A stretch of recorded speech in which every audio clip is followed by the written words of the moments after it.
सास बहू का रिश्ता हमेशा से उलझा हुआ धागा माना जाता है, कभी प्यार भरा तो कभी तकरारों से भरा। लेकिन क्या हो अगर एक बहू की छोटी सी इच्छा और एक सास की कठोर सी छवि के पीछे छिपा हो माँ जैसा प्यार। बिन बरसात के पकौड़े एक ऐसी ही कहानी है जहां पकौड़ों की खुशबू के साथ रिश्तों में भी स्वाद आता है। यह कहानी है आशी की, जो एक आम बहू की तरह घर की जिम्मेदारियों में उलझी होती है, जिसकी छोटी छोटी इच्छाएं अक्सर चुपचाप कुचल दी जाती हैं, और एक सासू माँ की जो अपनी परंपराओं, अपने नियमों में बंधी हुई कभी बेटी की तरह बहू को समझ ही नहीं पाई। लेकिन जब एक मासूम सी शिकायत बन जाती है रिश्तों को बदलने की वजह, तो शुरू होता है एक ऐसा सफर जहां सास बहू नहीं, माँ बेटी बन जाती हैं। कभी टीवी देखने की ख्वाहिश, कभी पकौड़ों की महक, और कभी एक छोटा सा मैसेज। इन छोटी छोटी बातों ने कैसे एक बड़े बदलाव की नींव रखी, यही है इस दिल को छू लेने वाली कहानी का सार। तो आइए चलिए आशी और उसकी सासू माँ के साथ इस स्वाद भरे रिश्ते की कहानी में, जहाँ बरसात भले ही ना हो लेकिन दिलों में मोहब्बत की फुहार जरूर बरसती है। भाभी, क्या ही अच्छा होता अगर इस रॉयल लंच के साथ कुछ देशी प्याज के पकौड़े मिल जाते। चिराग लंच पर अपना मनपसंद खाना देखकर चहकते हुए बोला। वैसे और कोई दिन होता तो पकौड़े के नाम से आशी बहुत खुश हो जाती, पर आज आशी ने सोच रखा था कि आज टीवी में अपनी पसंद की मूवी जरूर देखेगी। यही सोचकर आज वह सबको दोपहर का खाना जल्दी सर्व कर रही थी कि देवर ने प्याज के पकौड़ों की फरमाइश कर दी। उसे दाल चावल के साथ पकौड़े खाने की आदत थी। सास और ससुर दोनों मधुमेह के मरीज थे, इसलिए घर में चावल कभी कभी ही बनता था। इन दिनों चूंकि चिराग कुरुक्षेत्र से आया हुआ था और आज इतवार भी था, अतः खाना उसी की पसंद का बना था। अब आशी की पसंद की फिल्म शुरू होने ही वाली थी कि चिराग ने पकौड़ों की मांग करके आशी को किंकर्तव्य विमूढ़ की स्थिति में डाल दिया था।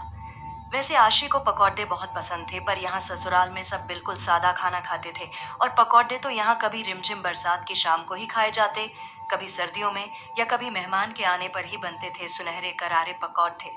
पहले पहल जब आशी अपने मन से पकौड़े बना लाती तो सास ससुर ये कहकर टाल देते कि पकौड़ों का मजा तो बारिश में है, भला गर्मियों में कौन खाता है तेल से बने पकौड़े। बस आशी का सारा उत्साह ठंडा पटिट दह जाता था। फिर धीरे धीरे आशी ने भी बंद कर दिया था। अब अकेले अकेले क्या बनाना और क्या ही खाना। उस दिन भी चिराग के मांगने पर आशी ने सास के डर से कह दिया कि अभी लंच का समय है, शाम को बना दूंगी पकौड़े। उसकी बात सुनकर देवर तो चुप ही रहा और पति ने भी ससुर के साथ हामी भर दी। पर सासू माँ आशी की बात को सर्वोपरि कैसे रहने देती, इसलिए आशी को आंखें तरेर कर आदेश दिया कि जब छोटू कह रहा है तो बना दो ना पकौड़े। ये बचपन से अक्सर चावल दाल के साथ प्याज, आलू और बैगन के पकौड़े खाता रहा है। जाओ बहू, थोड़े से पकौड़े तल लाओ। आशी चौंक गई। बेटे और बहू में ये फर्क? क्योंकि उसका देवर कभी कभी आता है और इस घर का बेटा है, इसलिए उसके लिए सारे नियम ताक पर रखकर पकौड़े तलने को कहा जा रहा है, और आशी चूंकि इस घर की बहू है तो उसकी इच्छा का कोई मोल नहीं। अब तक आशी समझ चुकी थी कि उसके फिल्म देखने के कार्यक्रम का भी सत्यानाश हो चुका है। इधर रसोई में पकौड़े के साथ आशी के फिल्म देखने के अरमान भी जल रहे थे, और फिल्म बीती जा रही थी। अब पता नहीं ये फिल्म बदलते रिश्ते कब देख पाएगी। इतनी पुरानी फिल्म थिएटर में लगने से तो रही। आशी को टीवी में दो ही चीज तो देखना पसंद था, पुरानी क्लासिक फिल्में और रोमांटिक कहानी वाले सीरीज। कब से कह रही है अपने पति दीपक से कि एक स्मार्ट टीवी लगा दो, पर पता नहीं इस बाबा आदम के जमाने के इस टीवी से जुद्धे कैसे इमोशन को सीने से लगाए बैठा है। जब भी नई टीवी लाने कहो तो उसका एक ही घिसा पिटा जवाब आता कि यह टीवी मैंने अपनी पहली कमाई से खरीदा था, जब तक चलता है चलने दो, और तुम अपने वेब सीरीज वगैरह फोन पर ही देख लिया करो। घर में बढ़ते बुजुर्गों के सामने तुम 4 more शॉट्स प्लीज थोड़े ना देख पाओगी। पति का इतना लंबा चौथा भाषण सुनकर आशी चुप हो जाती और बात आई गई हो जाती। आशी के हिस्से में सिर्फ अफसोस आता। खैर, उस दिन पकौड़े बने तो, पर आशी के खाने तक पकौड़े एकदम ठंडे हो चुके थे और मूवी भी आधी आधी तक पहुंच रही थी। खैर, उस दिन आशी इतना तो जरूर समझ गई थी कि इस घर में बेटे और बहू में बहुत भेदभाव किया जाता है। आशी को थोड़ा दुख तो हुआ, पर रात को दीपक के बाहों के घेरे में सब भूल गई। पति का प्यार सांस की झिटकियों से मिले दर्द पर मलहम का काम करती है। एक बात तो बहुत अच्छी थी कि उसका पति दीपक उसे बहुत प्यार करता था। सब कुछ ठीक ठाक ही चलता रहता अगर उस दिन किटी पार्टी वाला वो फनी वीडियो किसी ने सासू माँ के व्हाट्सएप पर फॉरवर्ड ना कर दिया होता। हुआ ये कि आशी सोसाइटी की कुछ महिलाओं द्वारा चलाई जा रही एक किटी की मेंबर थी। उस दिन हंसी मजाक में सभी एक दूसरे की सास की एक दो ऐसी आदतों के बारे में जिक्र कर रहे थे जो उन्हें मतलब उनकी बहुओं को पसंद नहीं थी। जब आशी का नंबर आया तो उसने एकदम मुखर होकर कह दिया कि उसके घर में वह टीवी पर मनपसंद कार्यक्रम नहीं देख सकती और बिना बरसात के पकौड़े बनाना और खाना अक्सर नहीं होता। अगले सवाल में जब महिलाओं की कमेटी की एक बिंदास सदस्य रोहिणी ने आशी से पूछ लिया था कि आपको अपनी ससुराल में क्या चीज सबसे ज्यादा नापसंद है और कौन इसे बदलने से रोकता है, तो आशी ने तपाक से अपनी सास का नाम ले लिया था। उसका वीडियो भी बना था। आज किसी ने सोसाइटी के महिला ग्रुप में उस वीडियो को फॉरवर्ड कर दिया था। अम्मा जी भी उस ग्रुप में ऐड थी। जैसे ही उन्होंने वीडियो देखा वह काफी नाराज भी हुई थी। अब रूठी सास को कैसे मनाए आशी? वैसे तो उस वीडियो को आशी अपने आज तक के अच्छे वीडियो में से एक मानती है, क्योंकि उसमें उसने पहली बार अपने मन का सच बोला था और अपने खिलाफ हो रहे बेइंसाफी के लिए आवाज उठाई थी। उसने तो एकदम साफ साफ कह दिया था कि खामखा मेरे ससुराल वाले, स्पेशली मेरी सासू माँ, मुझ अकेले को जब तक पकौड़े खाने नहीं देती। बस बरसात की शाम या जब कभी देवर आता है तभी असमय पकौड़े खाने को मिलते, वरना नहीं। मेरा कितना जी ललचता है, पर जब भी खाने की इच्छा जतलाओ तो सासू माँ कहती हैं कि बारिश का इंतजार करो, क्योंकि बारिश में पकौड़ों का मजा दोगुना हो जाता है। आशी ने अपनी आवाज में थोड़ा रोष लाते हुए यह भी कह डाला था कि अपनी मर्जी का खा भी ना सको, ना कोई प्रोग्राम देख सको, लो ये भी कोई बात हुई? वैसे तो आशी का कहना सही थी और वाजिब भी, पर सासू माँ को तो नाराज होना था और वह हुई भी। बहरहाल बहुधा ऐसी बातों का खुलासा होने पर टीवी और फिल्मों वाली सास अपनी गलती मानकर बहू को गले से लगाकर माफी मांगती है। पर आशी की सास तो असली वाली सास थी। गले लगाना तो दूर, उन्होंने तो आशी से कोई बात ही नहीं की थी। भला कौन सी सास अपनी बुराई सुनकर खुश होगी? अब आशी के सामने बढ़ता सवाल यह था कि रूठी सास को मनाए कैसे। सासू माँ से जब 3 दिनों तक अबोला रहा तो फिर आशी से यह चुप्पी असहनीय सी लगने लगी।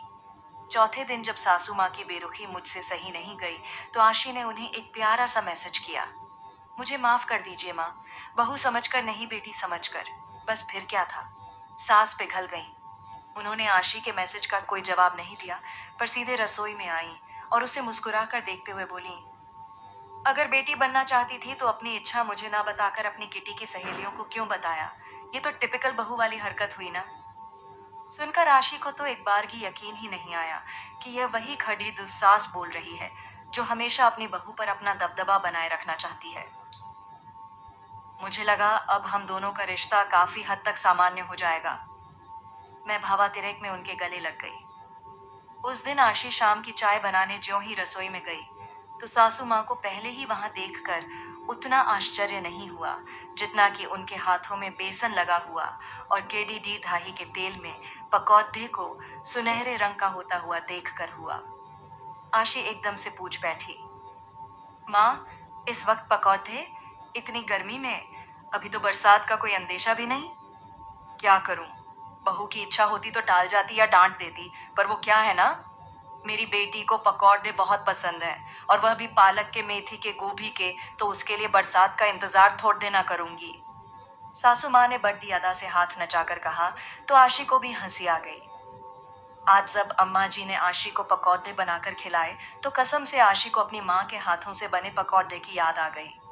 उसके मायके में भी तो माँ ऐसे ही प्यार से मान जाती थी, फिर दोनों माँ बेटी मजे करते थे।